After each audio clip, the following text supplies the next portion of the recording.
grateful to be here. Welcome to Walking the Path. Today, our topic for Walking the Path is how to deal with uncomfortable emotions and to accept and transmute. There we go. That's the topic. How to deal with uncomfortable emotions. Welcome, everybody. Thank you for joining. Before I get into how to deal with uncomfortable emotions and to accept them and transmute them, I want to tell you a little bit about Rythmia because I'm here at Rythmia in beautiful downtown Guanacaste. And it's just miraculous here. It really is. It's a miraculous place where individuals come and have an amazing life transformation, where that thing that's been stopping you, the thing that you've been working on for so long, the coping mechanism that you've been using, people-pleasing, perfectionism, controlling, workaholic, addiction, all of the coping mechanisms that we use that work until they don't, they get seen here. They get seen, and what we see is what is underneath them. Why am I using this coping mechanism? What am I coping with? And typically it's I'm not enough, I don't belong, I'm not safe, I'm not lovable, I'm bad, I'm wrong, there's something wrong with me. These are the beliefs that we have fundamentally underneath that cause those coping mechanisms. And at Rythmia, the plant medicine and this program helps you to see exactly what is your cause and to feel it, not just intellectually, but to feel it. And once you feel it, you get to heal it. You get to come back to a state of wholeness within yourself, to be your authentic self. And from your authentic self, you get to forgive and to heal. This is what happens every week here. It's beautiful. And if you have any questions about it and you're on Instagram, you can look at rythmia.com. If you're on Facebook or YouTube, you can call the number on the screen and ask one of our talented phone agents to help you. They really are amazing. They're amazing people, and they'll help you get what you need. Come down and see us. It's beautiful here. And it's a beautiful time of year at Costa Rica. Wow. Such an amazing country. So today's topic is how to deal with uncomfortable emotions, to accept them, and to transmute them. So here's the deal. Stuff's going to come up in life, right? Shit's going to happen. We're going to be triggered, if you will. Although the word trigger is kind of I don't know if I love the word trigger, but something's going to rub up against you wrong, right? And what we normally do, what I used to do, was to stuff it down. I shouldn't be feeling that way. So this holiday season, you might be around family and some uncomfortable feelings, uncomfortable emotions might arise. They say, if you think you're enlightened, spend time with your family. It's the truth. Because those are the folks that can really push our buttons. So how do we deal with uncomfortable emotions? First is to be with them, right? To understand, to stop and look at what you're feeling. What are you experiencing, right? What am I feeling? What am I experiencing? I'm angry. I'm sad. I'm frustrated. I'm hurt. What is it? What is it that you're feeling? And this is in any situation, not just at the holidays with family, but whatever's coming up for you. So often we are on autopilot. We're just reacting to things. We're not aware of our reaction. As we increase our awareness, we increase our ability to make different choices in life.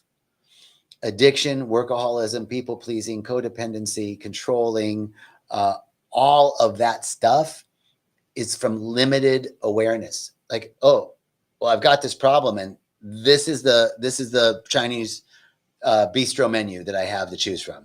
I can be a workaholic. I can be an addict. I can be controlling. I can be people-pleasing. I can be codependent.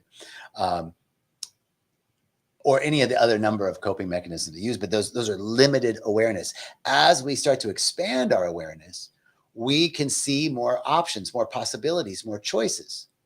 And so the first piece is awareness. the greater or the more expanded our awareness is, the more choices we have, the more possibilities and potentialities we can see. So we first begin with awareness, and our first level of awareness is about ourselves. How am I feeling? What am I experiencing right now?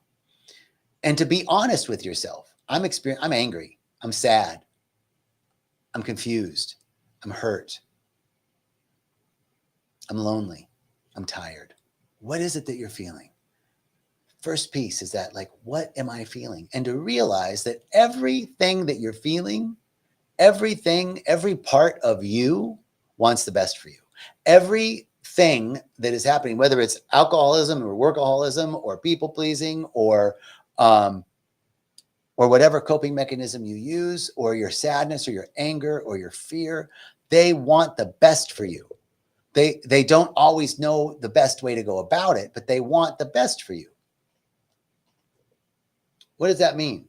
It means it's like you've got a whole group of unruly children inside your head. And some of them are like, I know the best way to deal with this. We need to be afraid. We need to be worried, right? Worry, doubt, fear, lack, limitation, not enoughness, that whole conglomerate of things. Those are all ways in which our body, our emotional body, is trying to tell you something. It's trying to get you to, trying to protect you so that you don't fall flat on your face, so that you don't make a mistake. Now, when we bring our awareness to that, the first thing we want to do is check in. What am I feeling? First of all, if I'm just reacting, I'm not aware of my feelings. I'm just reacting from that place. The minute I can observe how I'm feeling, there's a little bit of space. There's a little bit of space between what I'm experiencing and the consciousness that's experiencing it. All of a sudden, I'm not my experience. I'm not my feelings. I'm not my emotions. I'm not my thoughts. I have thoughts. I have feelings. I have emotions, but that's not who I am. Who I am is unlimited light and love, shot directly out of the mind of the infinite. And I'm having this experience as a human being of being angry, of being sad, of being lonely, of being tired, whatever it is. So our first piece is in the awareness. We separate ourselves a little bit from the experience. We're not being reactive. Now we can step into a place of being responsive. So now I'm looking at, I'm angry. Okay, nothing wrong with being angry. Angry is good. Anything that you're feeling is good because it's there for you. It's trying to teach you something. It's trying to show you something. What's that anger trying to do? It's trying to protect you. It's trying to keep you from being hurt. What's that fear trying to do? Trying to protect you. It's all basically trying to protect you. So as we start to ask, what role is that feeling or emotion playing? I'm feeling lonely. I'm feeling tired.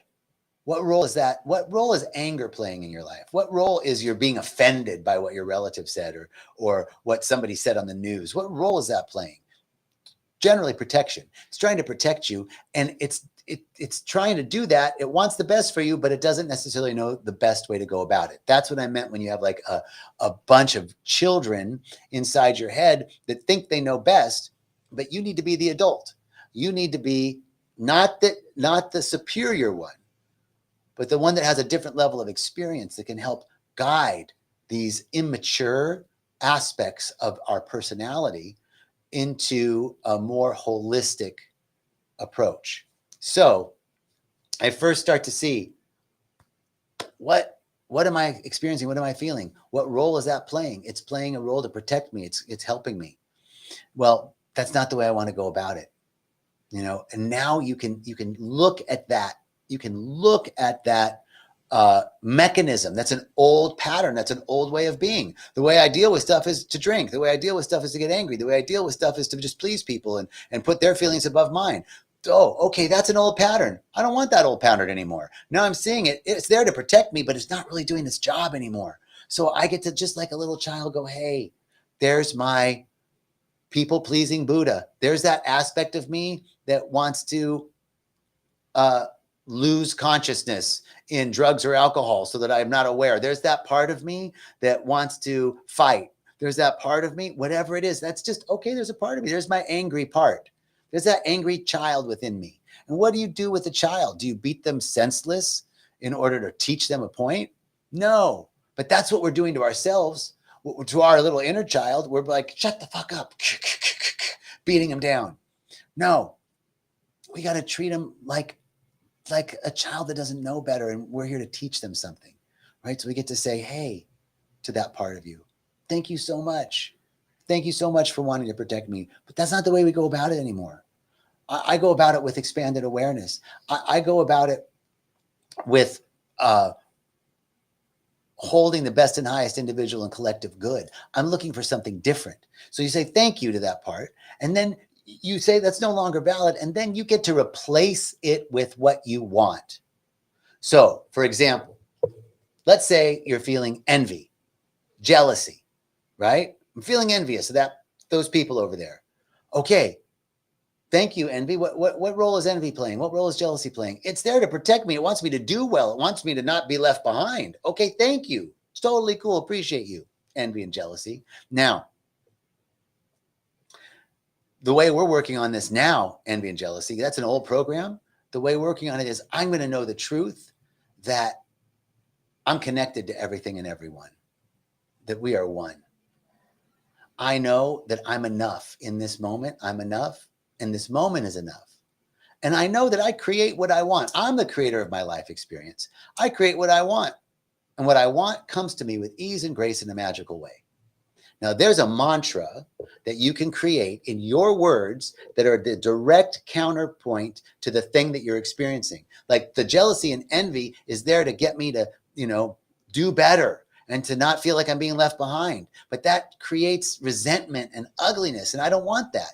But what I do know from my intellectual self, I know that everything's working together for my good. I know that I'm one with everything. I know that I'm connected to everyone and everything.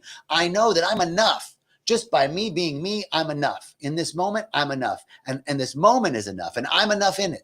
And I know that I'm the creator of my life experience. I create what I want, and what I want comes to me with ease and grace in a magical way. So there's my process. I identify the feeling, jealousy and envy. Okay, what is it there to do? It's there to protect me. Okay, thank you. That's no longer valid. And now I'm going to replace it with what I want. What I want is to know that I'm connected to everything and everyone, that there's no competition. I don't have to be jealous or envious of anyone because there's no competition.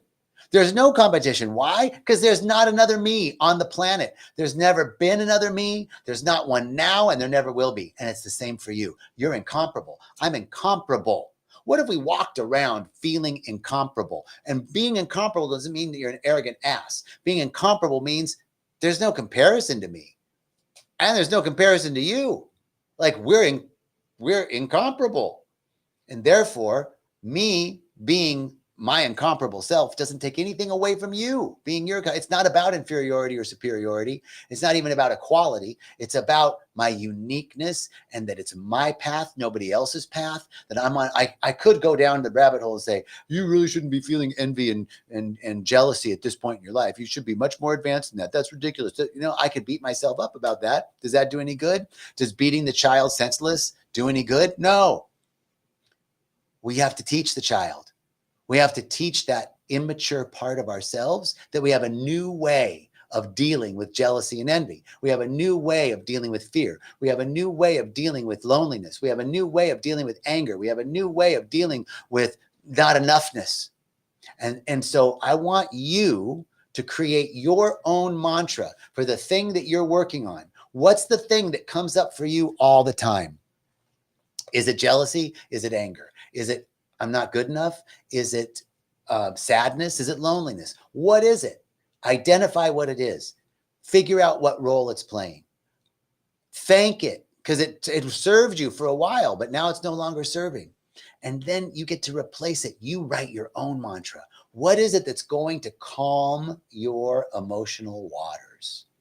What is it that's going to take you? Because what I said takes me from jealousy and envy into a deep realization that I don't have to be jealous or envious of anybody else, that I'm incomparable, and that I'm creating what I want.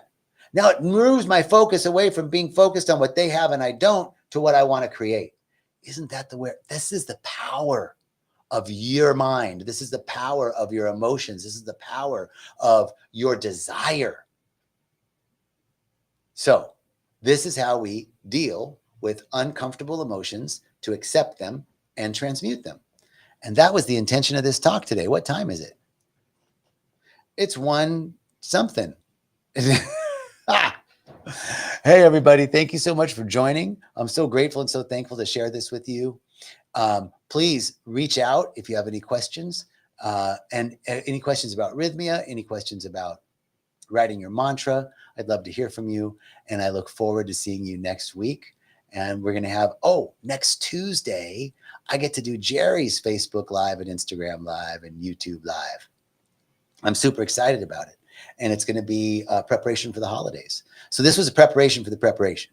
So I'll give you some more holiday tips next week, Tuesday. And then next Thursday, it's going to be two Facebook, Instagram lives, YouTube lives next week. I'm looking forward to it. I wish you all the best, peace, and richest blessings. And I'll